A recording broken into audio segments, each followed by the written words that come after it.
High বন্ধুরা, তো আজ আমি রসগোল্লা চুরি করে খাবো।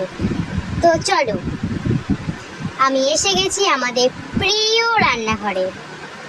তো আমি দেখে নিলাম এখানে একটা পাত্রে রাখা আছে রসগোল্লা। তো দেখো, আমার দেখে তো জিভে জল এসে গেছে, জাস্ট জল। আর তারপরে আমি একটু টুকরো ছিঁড়ে নে খেলাম।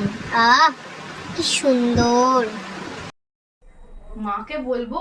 হ্যাঁ মা, ও মা, মা গো, এই দেখো বোন রসগোল্লা চুরি করে খাচ্ছে রান্নাঘর থেকে। বলিস নি, চুপ কর, দয়া করে চুপ কর। তোকেও দেবো চুলায়। আমার দরকার নেই খাবার, তোর ইচ্ছা হলে তুই খা, আমি মাকে ডেকে দিচ্ছি, গরম গরম রসগোল্লা খেয়ে নিচ্ছি। দাঁড়া। সর্বনাশ করেছে, এবার কি হবে কে জানে। তো বন্ধুরা তোমরাই বলো এবার আমি কি করব। ডাইনির চোখে পড়ে গেছে, আর খেতেও দেবে না। বন্ধুরা একটুখানি টুকরো পড়ে আছে, ওটা তো খেতেই পারি তাই না। বাই।